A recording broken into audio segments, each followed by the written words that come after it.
Baik,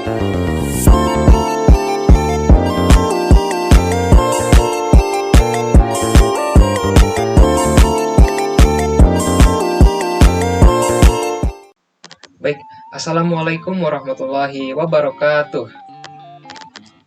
Salam, Om Swastiastu, Namo Buddhaya, salam kebajikan, salam sejahtera bagi kita semua. Selamat malam, pagi, siang atau sore, ibu, kakak, dan teman-teman atau penonton yang telah mengklik dan menonton video ini. Terima kasih atas waktunya. Sebelumnya, perkenalkan diri terlebih dahulu.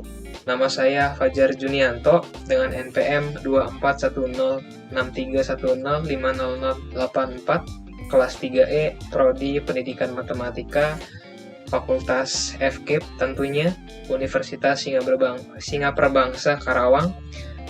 Saya juga diampu oleh Ibu Dr. Karunia Eka Lestari, MPD, selaku dosen pengampu saya di kelas 3E.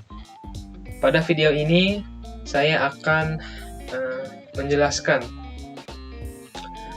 alasan saya menjelaskan produk yang telah saya buat berupa poster. Di dalam poster itu ada latar belakang, tujuan penelitian, metode, hasil pembahasan mengenai asosiasi tingkat pendidikan tertinggi dengan status dan sektor ketenagakerjaan di Indonesia dengan analisis korespondensi.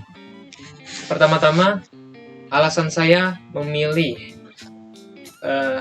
judul ini pada bidang pendidikan adalah tidak lain dan tidak bukan karena saya menganggap pendidikan memiliki pengaruh yang cukup penting sekali untuk membangun suatu negara, untuk membangun dan membentuk sumber daya manusia yang unggul, yang nantinya akan bermanfaat untuk negara itu sendiri juga. Baik, saya lanjutkan pada halaman selanjutnya mengenai latar belakang masalah. Yang pertama ada paradoks pengangguran terdidik. Menurut Badan Pusat Statistik atau disingkat BPS, tingkat pengangguran tertinggi itu dipegang oleh sekolah menengah kejuruan sebesar 9,01% dan TPT terendah, tingkat pengangguran terbuka terendah, itu dipegang oleh jenjang pendidikan sekolah dasar ke bawah sebesar 2,32%. Ini paradoks, mengapa? Karena secara intuisi atau secara langsung saja kita menyepakati bahwa semakin tinggi jenjang pendidikan terakhir seseorang itu ya semakin tidak menganggur juga dianya gitu kan. Tapi ini terbalik malah. SMK besar 9,01 TPT-nya, sedangkan SD yang secara langsung kita pahami jenjangnya lebih rendah daripada SMK itu lebih rendah, artinya semakin rendah TPT-nya semakin bagus. Berarti jenjang ini besarannya 2, sekian dalam konteks pengangguran. Itu poin pertama. Kemudian ada permasalahan struktural. Menurut Pak Soeharno dan kawan-kawan pada tahun 2020 itu adanya ketidaksesuaian kompetensi lulusan vokasi dengan kebutuhan industri. Dan yang kedua, menurut Indrawati dan Kuncoro pada tahun 2021, adanya fenomena whitehood. Apa itu whitehood? Tenaga kerja terdidik cenderung menunggu pekerjaan formal. Dan yang ketiga, urgensi visualisasi. Nah, kita perlu metode CA atau korespondensi analisis untuk memetakan hubungan kompleks antara pendidikan versus kualitas pekerjaan, formal maupun informal. Nah, ini adapun metode yang dilakukan oleh saya itu adanya pengumpulan data oleh BPS Sakernas pada bulan Agustus 2024. Kemudian ada yang kedua uji Chi-square memastikan ketergantungan variabel, CA correspondence analysis, menggunakan RStudio untuk analisis visualisasi geometri, dan saya menggunakan asimetris biplot untuk visualisasi geometri di dalam posternya. Nah, penelitian ini menggunakan pendekatan kuantitatif asosiatif, dan data diperoleh dari BPS Sakernas pada bulan Agustus tahun 2024. Teknik analitis utama yang digunakan adalah analisis korelasi atau hubungan dengan RStudio. Mengikuti Hair dan kawan-kawan pada tahun 2019, uji chi-square person dilakukan untuk memvalidasi ketergantungan antara variabel. Visualisasi akhir menggunakan asimetris biplot seperti yang direkomendasikan oleh Green Acre untuk representasi yang kuat. Nah, ini data saya ambil melalui Badan Pusat Statistik dan Sakernas. Selain itu, data yang benar-benar saya pakai itu Sakernas BPS, yang Excelnya yang ini. Yang kolom-kolomnya pendidikan, menganggur, pekerja total, dan ini adalah TPT-nya, data pendukung. Dengan baris SD ke bawah, SMP, SMA umum, SMK, diploma, universitas. Ini kolom menganggur, pekerja, dan totalnya. Namun di bawah ada satu tabel lagi, sama, pendidikan, menganggur sama, tapi bekerja ini saya pecah menjadi dua. Itu ada kerja formal dan kerja informal. Ini dari data BPS.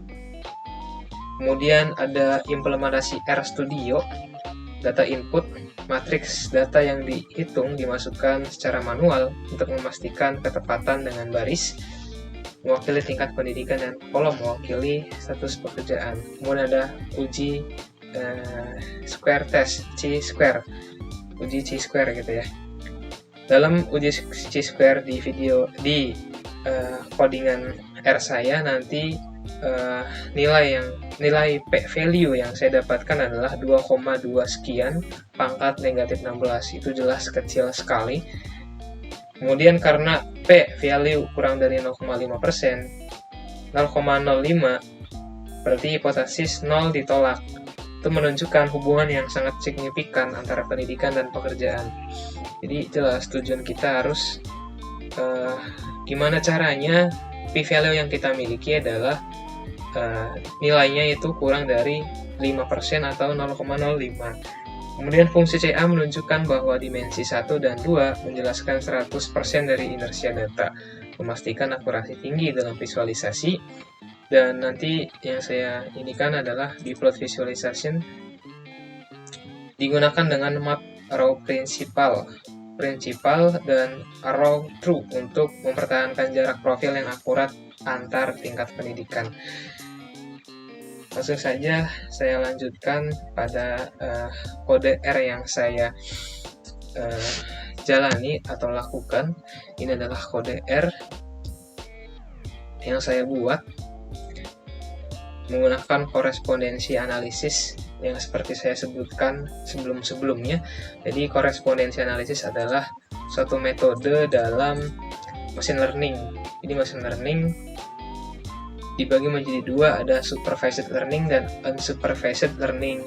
Nah, kalau yang saya ambil, metode yang saya ambil itu termasuk dalam unsupervised learning. Dia ciri khasnya adalah tidak ada variabel targetnya gitu ya, atau variabel dependen, bisa juga nama lainnya, itu tidak ada, melainkan random saja nilainya gitu.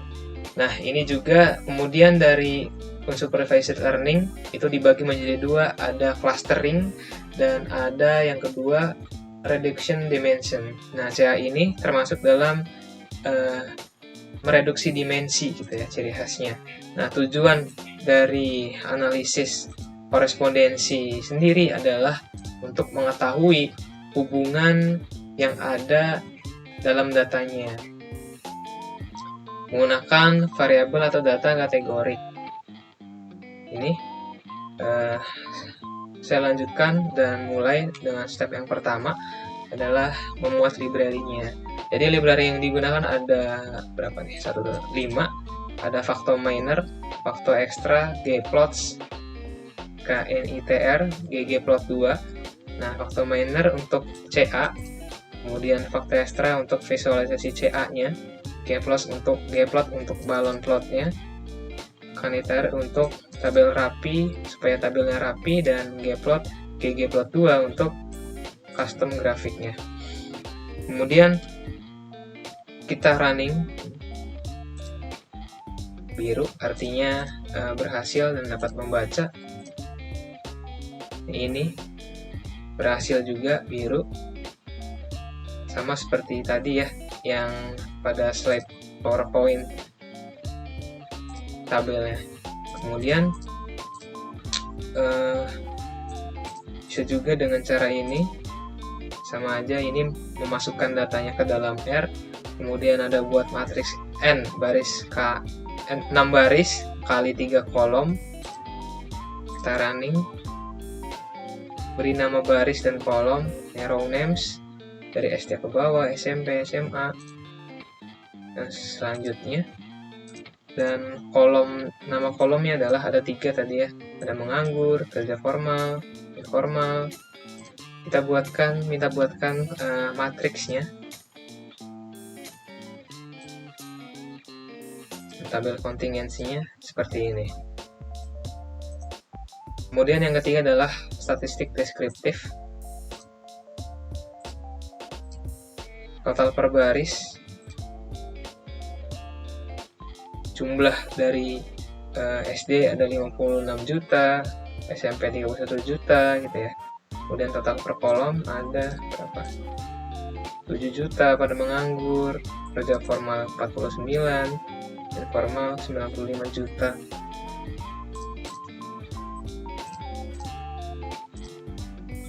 Proporsi status kerja nasional,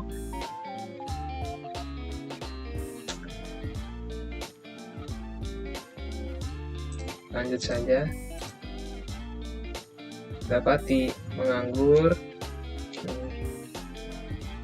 step bawah menganggurnya kecil ya besarannya, 2,32, formal 9,7, jadi informal lebih banyak pada SD ke bawah.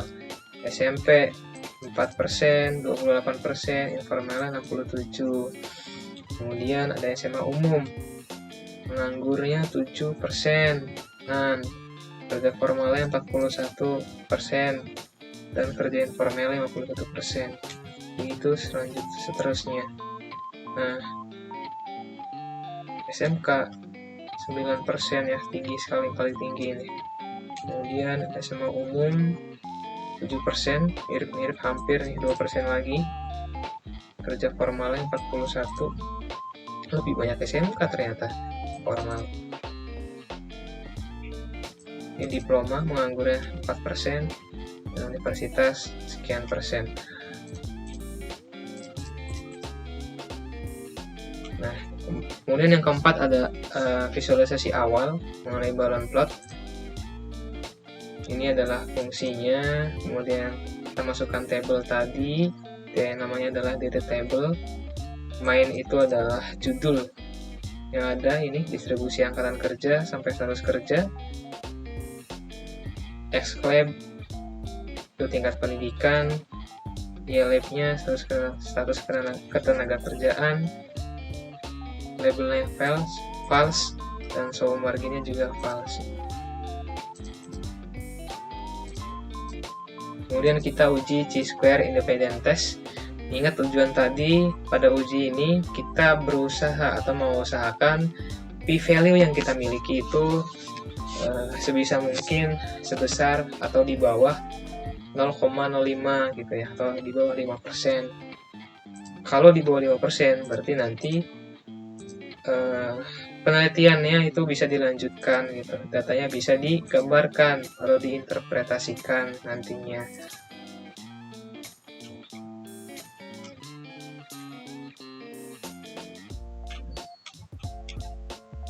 Ternyata ini H0-nya ditolak karena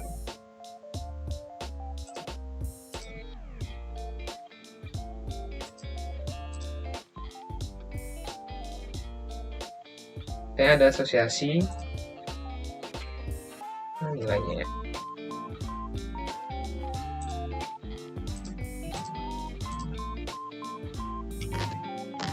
H0-nya ditolak dan P-nya itu katanya kurang dari 5%. Ada asosiasi signifikan antara tingkat pendidikan dengan status ketenagakerjaan baik formal maupun informal, dan data layak untuk CA karena udah memenuhi syarat seperti CA, uji chi-square, balon plot. Nah, untuk membaca bagaimana balon plot ini adalah yang saya tahu itu, ini kan tingkat pendidikan, ini status ketenagakerjaan, ini ke bawah ya kan, status ketenagakerjaan harusnya di sini nih, sini tingkat pendidikan ke bawah. Nah, SD ke bawah itu menganggurnya titiknya kecil gitu ya, formalnya diameter lingkarannya segini pada titiknya, dan informalnya diameternya segini, mengakibatkan ukurannya paling besar di antara yang lain. Jadi semakin kecil titiknya, itu berarti jumlah dari orang yang menganggur pada jenjang pendidikan terakhir itu juga semakin kecil. Semakin besar lingkaran atau titik balon plotnya ini, semakin besar balon plotnya, maka semakin banyak juga orang yang pendidikan terakhirnya itu SD ke bawah yang bekerja informal. SMP segini titiknya, balon plotnya, kerja formal segini dan segini, bisa dilihat dan bisa diinterpretasikan dengan salah satu contoh saja. Baik, saya lanjutkan pada CA.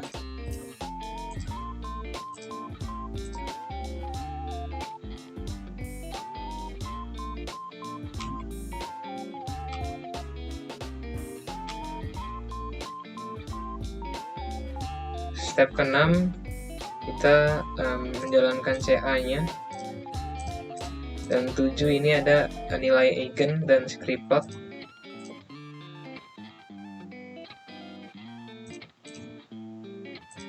Yang didapati di dalam script plot ini, fungsi dari script plot sendiri adalah untuk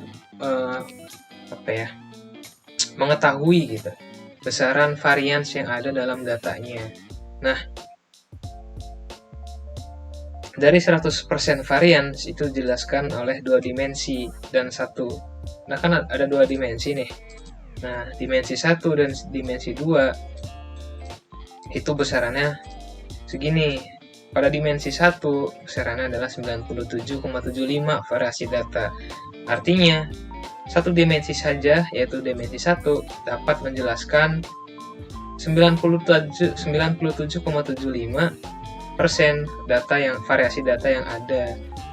Kemudian dimensi 2 adalah 2,25. Baik, saya lanjutkan. Dan ini adalah script plotnya.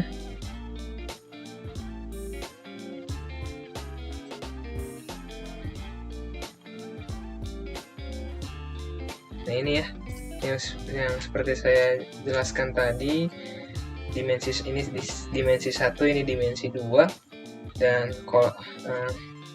absis atau X-nya adalah dimensi, Y-nya adalah presentasi inersia. Ini di dimensi 1, ini dimensi 2. Dimensi 1 sebesar 97,8 atau 97,75, dan ini dimensi 2 2,2%. Atau satu dimensi itu dapat mengetahui gitu ya, sebaran variasi data itu dapat dijelaskan oleh satu dimensi ini itu sebesar 97,8%. Kemudian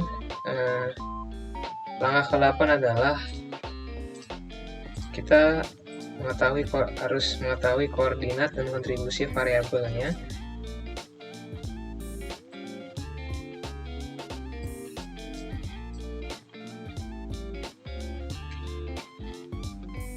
Dan yang ke-9, itu visualisasi biplot simetris. Menggunakan library fakta ekstra, plot simetris, fvis ini adalah fungsi CA, korespondensi analisis. Kita runin. Nah ini ya, ini adalah plot simetris atau simetris plot dari CA.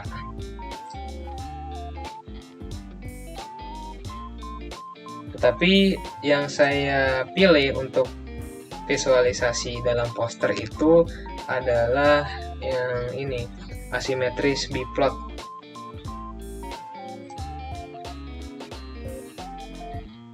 Cara membaca analisis CA ini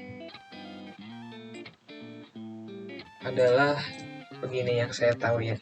Ini kan ada panah nih, panah-panah banyak ya. Ada kerja informal, kerja formal, menganggur, gitu-gitu ya. Nah, pada kerja formal, ini kan ada SMP, ini kan kerja formal, menganggur, kerja informal. Nah, ini kan tabel status kerja ya, yang pink-pink ini, merah. Yang biru adalah pendidikannya, jenjang pendidikan. Nah, suatu hal yang mendekati merah-merah ini, kerja informal misalnya, ini kan ada SD dan SMP, itu berarti hubungan yang ada itu kuat gitu. Semakin kecil sudutnya, ini sudut nih, ini kan sinar garis ya, makin itu sudut antar sinar garisnya itu semakin kuat hubungannya. Artinya pendidikan terakhir SD ke bawah itu paling berhubungan dengan kerja informal, atau istilahnya paling banyak itu bekerja secara informal. Begitu juga dengan SMP. Kemudian menganggur, ini ada yang paling dekat itu ada SMK dan SMA gitu ya. Berarti hubungannya apa tadi? Sama. Semakin kecil sudutnya ini mendekati menganggur, berarti ya semakin banyak juga orang yang menganggur pada lulusan di jenjang ini. Kerja formal, ini ada diploma dan universitas, ini mendekati kerja formal nih, gitu. Kemudian saya lanjutkan pada plot asimetris. Ini plotnya sama, cara membaca atau mengartikan gambarnya.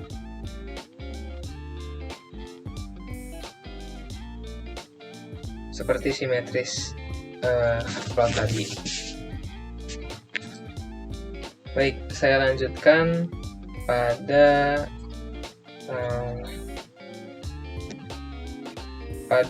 penjelasan posternya. Ini adalah poster yang saya buat. Ini tampak jauh seperti ini. Saya zoom biar terlihat jelas tulisan-tulisan yang ada. Nah, seperti yang sudah saya sebutkan tadi, saya mengambil tema asosiasi pendidikan dan status ketenagakerjaan. Kata kuncinya adalah analisis korespondensi, karena saya mengambil analisis korespondensi pada machine learning. Menarik aja gitu, karena terbaru pas kuliah. Kemudian pendidikan vokasi. Mengapa saya ambil kata kunci pendidikan vokasi? Karena pendidikan vokasi lah yang memegang data ini TPT terbesar, yaitu 9,01%. Kemudian biplot visualisasi pasar tenaga kerja dan sektor formal informal. Saya lanjutkan pada nomor 1, yaitu latar belakang. Pembangunan SDM menjadi prioritas utama, tetapi data dari BPS pada bulan Agustus tahun 2024 menunjukkan adanya ketidaksesuaian, dan TPT yang ada itu malah didominasi oleh lulusan pendidikan menengah, yaitu SMK sebesar 9,01% dan SMA sebesar 8,53%. Sedangkan lulusan SD ke bawah justru memiliki angka terendah. Ini paradoks yang saya jelaskan tadi, Kebanyakan pengangguran di sektor vokasi ini menunjukkan adanya ketidaksesuaian antara kompetensi lulusan dan kebutuhan industri. Ini menurut Soeharno dan kawan-kawan pada tahun 2020. Tenaga kerja terdidik cenderung mengalami fenomena menunggu peluang kerja formal, berbeda dengan lulusan SD yang lebih fleksibel dan mampu memasuki sektor informal, menurut Indrawati dan Kuncoro 2021. Nah, kemudian diperlukan apa supaya mengetahui hubungannya gitu kan? Itu diperlukan suatu metode yaitu correspondence analysis untuk memetakan struktur asosiasi antara jenjang pendidikan dan kualitas pekerjaan, baik sektor formal maupun informal secara geometris. Kemudian yang kedua adalah tujuan penelitiannya.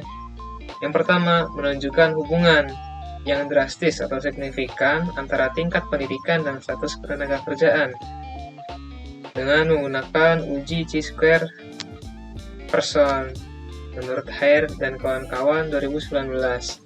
Yang kedua, menggambarkan struktur hubungan kategori dalam ruang dimensi yang lebih rendah melalui biplot asimetris menurut Green-Acre 2017. Dan yang terakhir atau yang ketiga, mengidentifikasi tingkat pendidikan yang paling rentan mengalami pengangguran serta tingkat pendidikan yang paling banyak berada di sektor informal. Selanjutnya, metode yang digunakan adalah yang pertama ada penelitian. Penelitian ini menggunakan pendekatan kuantitatif deskriptif dengan metode asosiatif untuk menggambarkan struktur ketergantungan antar kategorinya. Kemudian variabel dan datanya.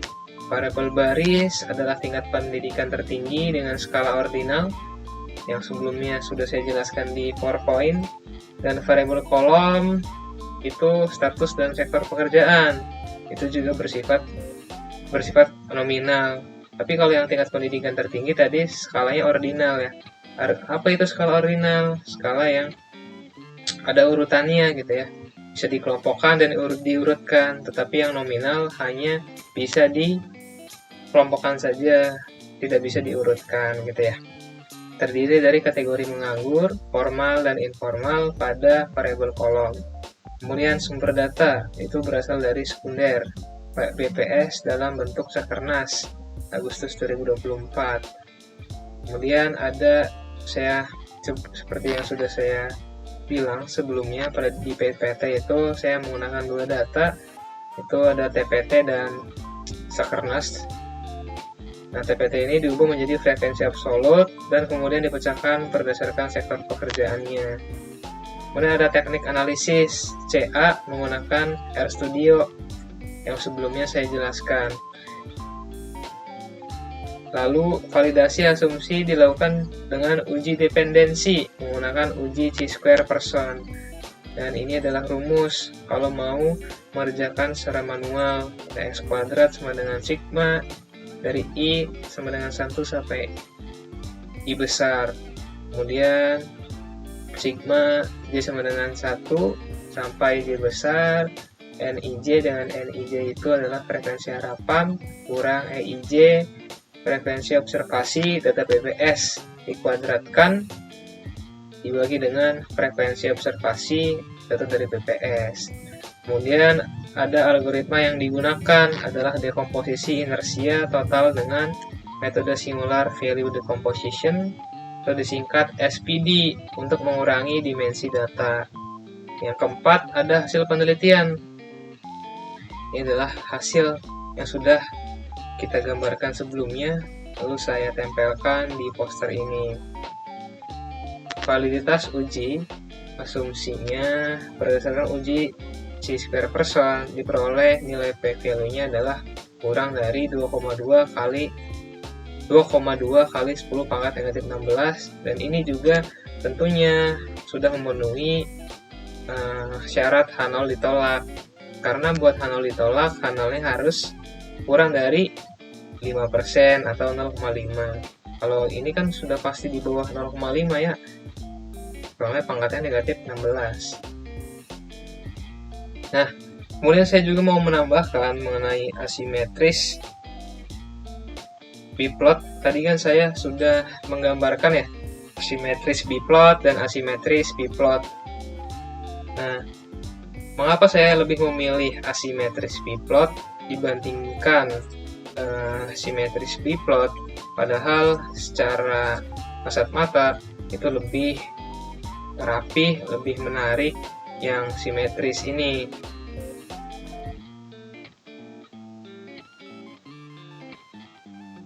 Ini yang simetris. Mengapa saya lebih memilih yang di sini? Itu adalah karena memilih asimetris biplot ini karena dia tuh punya sifat yang berbeda. Jadi kayak dapat mempertahankan akurasi jarak chi-square-nya antar jenjang pendidikan yang ada pada data dan melihat proyeksinya terhadap vektor status pekerjaan secara presisi sesuai dengan rekomendasi Green-Acre pada tahun 2017. Itulah yang menjadi suatu alasan saya memilih asimetris biplot dibandingkan dengan simetris biplot. Kemudian ada validitas uji statistik, tadi sudah. Kemudian interpretasi klaster asosiasi menurut Green-Acre 2017 berdasarkan kedekatan geometris antara titik baris yaitu pendidikan dan kolom status kerja pada grafik di samping. Maksud saya di samping terbentuk 3 pola utama sebagai berikut. Itu ada klaster kerentanan, klaster sektor informal dan formal. Yang rentan itu didapati dari sini adalah titik SMA dan SMK dan SMA berada dalam kuadran yang sama dan terdekat dengan vektor menganggur. Rentan ya berarti ini dua jenjang ini ya, SMK dan SMA. Kemudian klaster sektor informal ada SD dan SMP. Ini SMK dan SMA ya, tadi rentan nih. Kemudian ada SD dan SMP.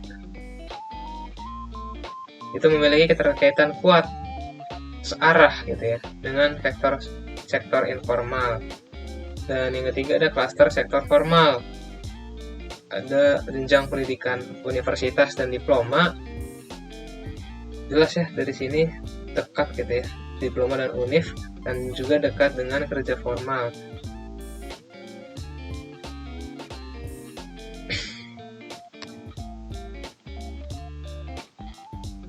Nah, kemudian saya ini ada tambahan bahwasanya mungkin tambahan cara membaca asimetris biplot ini, titik yang berdekatan dengan kerja informal tadi ya sudah ya, asosiasinya kuat, SMK SMA dengan menganggur, diploma univ dengan kerja formal.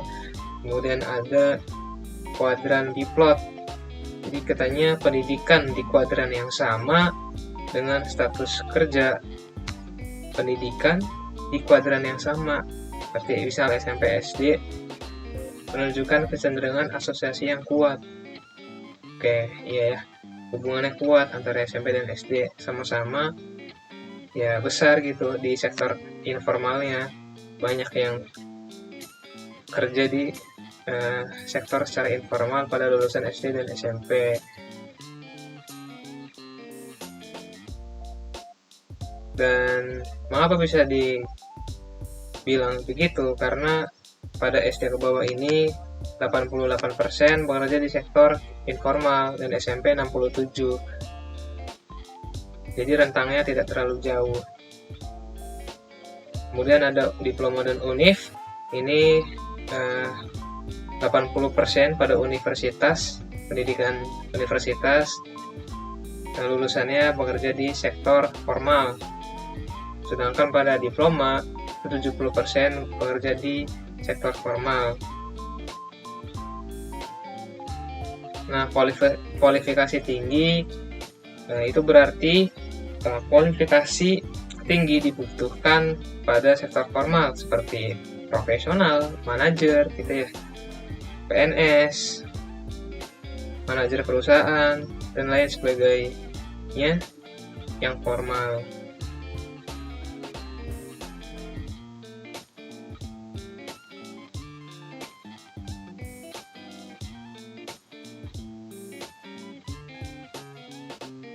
Nah, kemudian ada kelompok transisi nih, ada SMA dan SMK, yaitu SMA besarannya pada sektor informal adalah 55% dan 45% pada formal.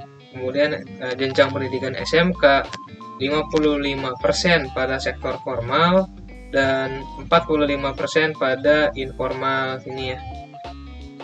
Tapi SMK memiliki kedekatan dengan menganggur. Terjadi karena adanya kesenjangan keterampilan gitu ya. Jadi lulusan SMK tuh tidak cukup untuk formal dan terlalu terlalu spesial untuk informal, nanggung jadinya. Kemudian ada paradoks SMK di sini, yang seperti kita tahu kalau SMK itu dirancang untuk siap kerja, tapi yang ada pada data TPT tinggi itu dipegang oleh pendidikan ini SMK. Posisi biblat ini menunjukkan SMK itu terjepit gitu ya, tidak sepenuhnya terserap formal, berarti kurang skill kan ya, dan tidak fleksibel seperti SMA untuk informal. Nah, berarti ada indikator nih, ada mismatch gitu ya, ketidaksesuaian keterampilan atau kurikulum yang ada pada SMK dengan kebutuhan industri 4.0.